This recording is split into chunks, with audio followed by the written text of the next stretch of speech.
आपण पदयात्रा पदयात्रेचा आता आम्ही बऱ्याच दिवसापासून पदयात्रेची सेवा करतो. आता हे गोष्टी आम्ही तुम्हाला सांगायला नाही पाहिजे आणि काही अभिमानास्पद गोष्ट आहे, परंतु सांगावं असं वाटतं की आपण काही लोक असं दिसतात पदयात्रेत फक्त जातच आहे, घरी आले की पुन्हा जशीची तशीच. तर आपण नुसतं पदयात्रे मर्यादित असं राहू नये. पदयात्रेत तर राहतोच आपण तसं, किंवा एखाद्या स्थानावर गेलो, मंदिरात गेलो, त्यावेळेस आपण भाविक बनतो आणि बोलणं वागणं सगळं बदलून जातं आपलं.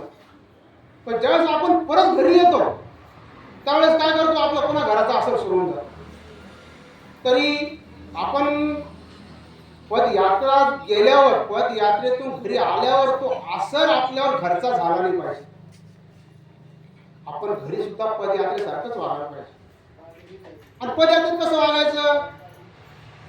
अहो साधं सिंपल आहे, काहीच विशेष नाहीये. आम्ही व्यवसाय करू नये, आम्ही आजपर्यंत हे समजत होतो खोटं बोलायची धंदा होत नाही, सगळं चुकीचं आहे.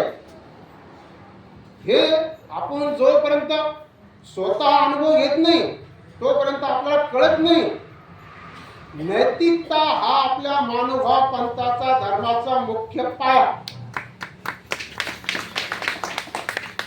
आपण पहिलं नैतिकतेवर येणे. दुसरी गोष्ट, कितीही संकट आलं तरी खोटे न बोलणे. तिसरी गोष्ट, मी स्वतः जर तो आचार करत असेल तर तो तुम्हाला सांगण्याचा मला अधिकार नाही, तर तो मलाही सांगण्याचा अधिकार नाही. आणि आपल्या धर्मात दोनच अशा गोष्टी, एक नैतिकता आणि खोटे बोलणं. हे दोन जरी आपण कधी टाळलं तरी आपण तुम्हाला सांगतो 99% आपल्या धर्मावर ऑटोमॅटिक चालवला. तिसरी गोष्ट, आता मला एक छोटीशी लीळा सांगायची. लीळा अशी आहे, भोगरामची लीळा, रामटेकची. स्वामी भोगरामला आले. भोगरामला एका देवतेच्या मंदिरात मुक्काम. तिथं एक पुजारी आला तिथला. त्या पुजारीला स्वामीला पाहिलं, स्वामीकडे वेधला. देवतेची पूजा सोडून पहिले स्वामीची पूजा केली, नंतर देवतेची पूजा केली. त्याचा क्रम चालू होता. त्याच्यानंतर एक ब्राह्मण आला. हा पुजारी स्वामी गेल्याच्या नंतर तर वट्याची पूजा करतोय, वट्याची पूजा करतोय. आणि हा ब्राह्मण पाहिलं, हे असं कसं, देवतेची पूजा सोडून वट्याची पूजा. आणि मग त्या ब्राह्मणात ते खटकलं, अरे असं काय करतो म्हणतो. म्हणे काय? म्हणे वट्याची पूजा. अरे म्हणे ते महापुरुष परमेश्वराचा अवतार हा इथं बसले, हे वटा हा पूजनीय आपल्याला. म्हणजे आपल्याला म्हणे हो. आणि नाम घेतलं, फक्त परमेश्वराचं, चक्रधराचं नाही, फक्त परमेश्वराचं. हा ब्राह्मण पूजा करतोय, याने स्वतः देव पाहिला आणि ह्या ब्राह्मणाला फक्त ऐकला. हा ब्राह्मण काय म्हणतो, आपण ती घाई कुठं? एक पुजारी पाहतो, पूजा करतो तरी वेद नाही, आणि एक नुसतं ऐकतो तरी काय म्हणतो कुठे.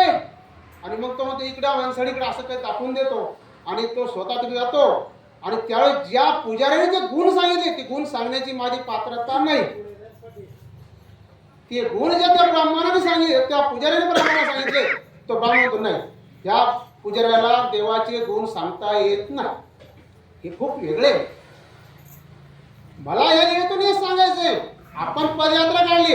आपल्या धर्माला 4 स्थान, प्रसाद, वासनिक आणि भिक्षुक आणि वासनिक आणि भिक्षुक 4 साधने सांगितले. ही आपले साधन आहे. पण ह्या हेतून हेच सांगायचं आपल्याला की एक काय करतोय, फक्त देवाचीच पूजा करतोय, आणि एक काय करतोय, डायरेक्ट देवापर्यंत जातोय. तर आपल्याला नुसतीच पूजा करत नाही बसायची. आपल्याला या पदयात्रेतून देवापर्यंत पोहोचायचंय. आता हे कोणाला पोहोचायचंय? आता आपण सगळे संसारिक लोक आहे, सगळं तर सोडू शकत नाही. आज नका सोडू. मुलं बाळ झाले, लग्न झाले, कार्य झाले, सगळं संपलं ना. नुसतीच पदयात्रा कशाला करते? आज नाही होत तुमच्याकडून, पण आज हाव जरा, देवा मी तुझ्याकडे येईन. आज नाही, वय संकट 10 वर्षांनी मिटणारी एकाच वर्षात मिटो, दुसऱ्याच वर्षी मी येतो